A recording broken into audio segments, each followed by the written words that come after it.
Break Time Inspiration.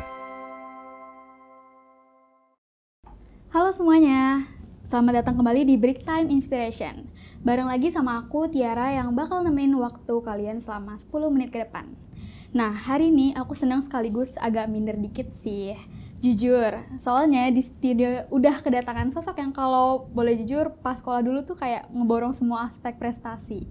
Bayangin ya, dia ini langganan ranking 1, lulus dengan nilai tertinggi di angkatan kita, terus anak OSIS yang megang bagian bahasa di seluruh sekolah. Dan yang paling bikin merinding nih ya, dia adalah seorang hafizoh yang hafal 30 juz Al-Quran. Bahkan saking kerennya, dia pernah dapat kesempatan umroh gratis hasil dari dedikasinya jadi guru ngaji loh guys. Langsung aja kita sapa, ini dia Naila Rahmawati. Halo Naila. Halo Tiara. Aku dengar pembukaannya sangat-sangat berlebihan banget ya. Aku senang banget udah diundang ke sini. Semoga apa yang aku sharing juga bisa bermanfaat juga nantinya ya. Oke. Tapi itu fakta loh ya guys, nggak usah dilebihkan gitu, enggak nih. Oh ya, kesibukan sekarang lagi kuliah sastra Prancis ya? Ya betul banget, sekarang aku sibuk-sibuknya banget belajar bahasa Perancis nih di kuliah aku gitu. Nah, yang bikin aku dan mungkin teman-teman di luar sana penasaran, ngejaga hafal 30 juz itu kan butuh fokus yang luar biasa banget ya. Betul banget tuh. Tapi di sisi lain, kamu bisa dapat nilai setinggi kayak di seangkatan itu pas kelulusan, terus aktif juga di OSIS, bahkan sempat jadi pembicara ke sekolah lain juga ya. Bagi waktunya gimana sih? Jujur waktu sekolah dulu kamu punya waktu tidur yang cukup gak sih? Atau sebenarnya kamu punya baling-baling bambu nih kayak Doraemon? Waduh, kalau untuk baling-baling bambu aku gak punya tuh Ti. Kalau untuk aku sendiri ya, aku tidur tuh juga normal-normal aja, kayak 6-7 jam. Kalau aku sih dikuncinya tuh satu sih, pintar-pintar manage waktu aja gitu. Jadi kalau aku itu sistemnya, kalau pagi nih, aku ngaji dulu nih gitu. Karena menurut aku kalau kita ngaji pagi-pagi tuh ya, itu bener-bener buat otak tuh encer banget. Jadi nanti kalau di sekolah itu bener-bener pelajaran-pelajarannya, itu tuh langsung masuk ke otak gitu loh rasanya. Betul kayak gitu. Terus kalau untuk OSIS nih kayak kok bisa sih kayak sambil megang OSIS gitu. Sebenarnya aku kan emang suka banget nih ya sama bahasa gitu. Dan juga untuk di sekolah dulu kita kan juga ada bahasa Arab ya, bahasa Arab, bahasa Inggris gitu. Jadi mau nggak mau kita harus nguasain nggak sih gitu. Karena ternyata pas aku jalanin aku suka banget dan menurut aku seru aja gitu kalau kita share ilmu-ilmu yang kita punya nggak sih ke adik-adik kelas kita kayak gitu. Jadi aku enjoy banget ikut OSIS gitu. Oke, pantesan ya. Berarti Al-Quran juga jadi booster kamu ya? Iya betul banget. Oke, bukannya malah ngebani nih, keren banget guys. Terus aku dengar-dengar gara-gara dedikasi kamu jadi guru ngaji, terus ini ya sampai bisa berangkat umroh juga. Iya, kamu tahu ya. Boleh diceritain sedikit gak nih? Oke, jadi setelah lulus sekolah itu aku kan emang gap year ya dari kuliah. Aku di situ cuma fokus untuk ngajar-ngaji sama aku juga ngajar sekolah waktu itu. Di situ aku nggak ada pikiran buat apa ya namanya kemana-mana, kayak fokus aja untuk ngajar-ngaji dulu sama sekolah dulu. Terus kayaknya aku ngerasa kayaknya Allah tuh baik banget gitu ya ke aku. Jadi di situ kenapa bisa sih umroh Kak gitu. Jadi tuh awalnya aku tuh punya om aku itu tuh emang kerja di satu perusahaan asuransi gitu. Perusahaannya itu ngebuka kayak untuk guru-guru ngaji yang punya prestasi untuk umroh kayak gitu. Jadi aku didaftarin ke situ setelah seleksi yang berbagai macam, ternyata alhamdulillah biiznillah nama aku kepanggil kayak gitu. Keren banget ya. Jadi itu benar-benar momen yang gak bakal bisa kamu lupain sih ya. Lupain banget sih. Gak pernah nyangka niat awalnya cuma pengen berbagi ilmu ngaji, malah dapat bonus diundang ke rumah Allah ya. Oke, di sini aku makin percaya ya guys, kalau kita mudahin urusan agama atau urusan orang lain, jalan kita juga bakal dimudahin dengan cara yang gak disangka-sangka. Betul banget itu guys. Asli ini merinding banget dengan ceritanya ya. Nah sekarang kita bahas plot twistnya nih. Dari seorang hafiz, anak OSIS, terus dapat nilai tertinggi di sekolah, sekarang mendarat di jurusan sastra Prancis. Ini menarik banget ya. Kenapa pilih Prancis nih? Nah kayak banyak banget orang juga nanya, kok kamu dari bahasa Arab bahasa Inggris ke Prancis sih gitu ya.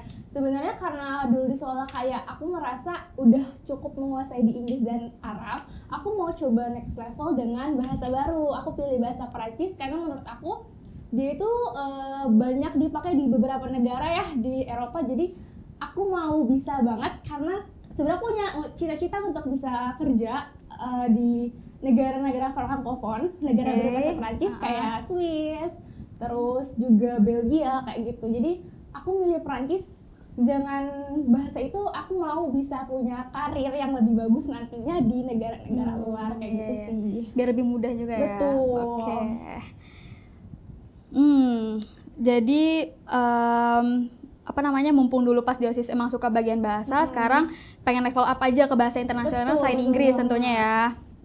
Oke, gokil banget ya visinya jauh ke depannya ya guys. Jadi Sastra Prancis ini jembatan buat mimpi besar kamu di Swiss. Betul banget, di Swiss atau di Belgia Belgia mungkin, gitu ya. Oke, tapi susah gak sih belajarnya? Menurut aku awal-awal tuh agak kaget ya, soalnya dia itu pengucapannya dan tulisannya tuh lumayan beda ya, gitu. Jadi awal-awal masuk juga aku tuh bener-bener gak bisa, satu kosakata pun aku gak bisa.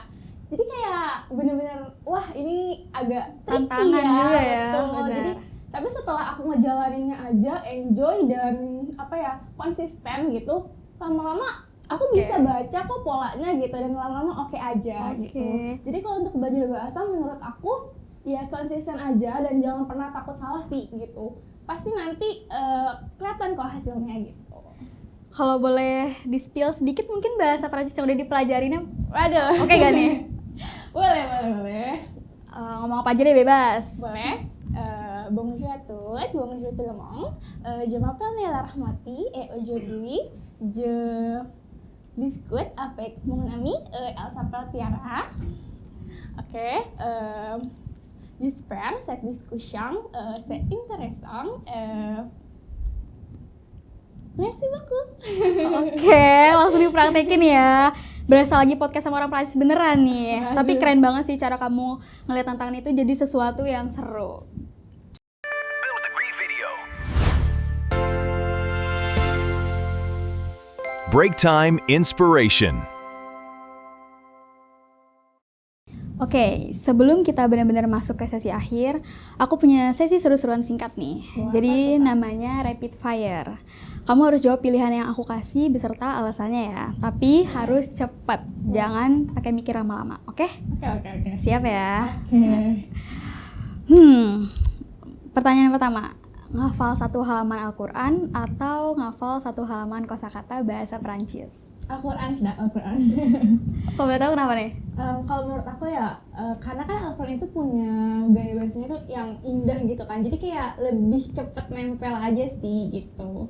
Terus juga kalau udah ngapal itu kan, yang lainnya kalau di aku ke bawahnya jadinya gampang nempel gitu, mau pelajaran gitu, dan itu sebenarnya pahala juga sih. Oke, bener sih, bener ya.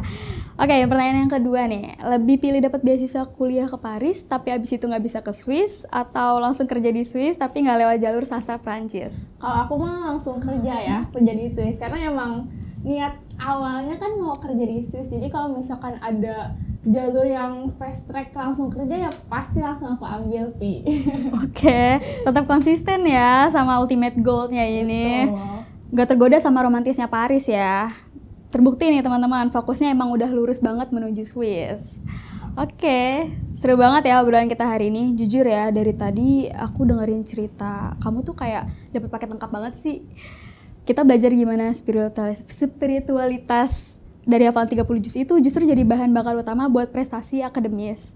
Terus sampai akhirnya sekarang punya mimpi besar buat go internasional ke Swiss. Nah, sebagai penutup nih ya buat teman-teman yang lagi dengerin mungkin di rumah, ada yang sekarang posisinya lagi berjuang belajar juga, terus lagi ngafal sesuatu tapi ngerasa susah banget, atau lagi ragu sama mimpi besarnya. Ada closing statement atau pesan yang pengen kamu sampaikan ke teman-teman semua mungkin? Kalau dari aku mungkin jangan pernah takut sih untuk punya mimpi sebesar-besarnya, setinggi-tingginya. Tapi kalau kita mau punya mimpi besar ataupun cita-cita yang tinggi, kita harus barengi juga dengan fondasi yang kuat kayak gitu. Karena menurut aku kalau kita udah punya fondasi yang kuat, maupun kita gagal nantinya ataupun kita ada tantangan di depannya, itu nggak akan bikin kita cepat nyerah gitu. Malah fondasi itu yang akan menjadi titik balik kita untuk terus tumbuh gitu. Oke, bagus ya. Jadi jaga fondasi dan akar kita biar tetap kuat. Mau setinggi apapun mimpi kita terbang, dicatat ya itu teman-teman. Jujur ya, dari obrolan singkat bareng, aku dapat banyak banget pelajaran hari ini. Kita jadi tahu kalau berprestasi itu bukan tentang jadi robot yang belajar terus 24 jam ya kan Naila. Betul banget. Tapi ini tentang gimana kita pintar-pintar nentuin prioritas kita. ngejaga fokus lewat hal-hal lain, terus juga ngejaga hafalan Al-Quran kita, dan berani punya mimpi yang luas, bahkan sampai ke Swiss sekalipun, tanpa kehilangan jati diri kita yang sebenarnya. Makasih banyak sekali lagi buat Kak Nailah yang udah meluangkan waktunya, mau diganggu kesibukannya, dan mau berbagi cerita yang daging semua isinya ya teman-teman. Sukses terus buat kuliah sastra Perancisnya ya. Terus lancar-lancar juga buat hafalannya, dan pokoknya aku tunggu banget postingan foto kamu pas sudah mendarat di Swiss nanti. Oke, terima kasih juga Kak Tiara udah undang aku kesini. Semoga yang aku share juga bermanfaat bagi teman-teman yang denger juga nantinya. Oke, amin ya. Sama-sama juga Nailah, dan buat kalian semua yang udah setia dengerin Break Time Inspiration dari menit pertama sampai terakhir, makasih banyak atas waktu kalian. Semoga obrolan santai tapi penuh makna ini bisa jadi asupan energi positif. Terus minimal bisa juga nemenin waktu luang kalian minggu ini dengan hal yang bermanfaat.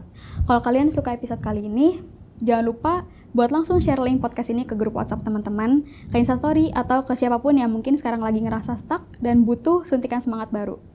Aku Tiara pamit undur diri. Terima kasih semuanya, tetap jaga kesehatan, stay inspired, and see you on the next video. Bye-bye. Bye.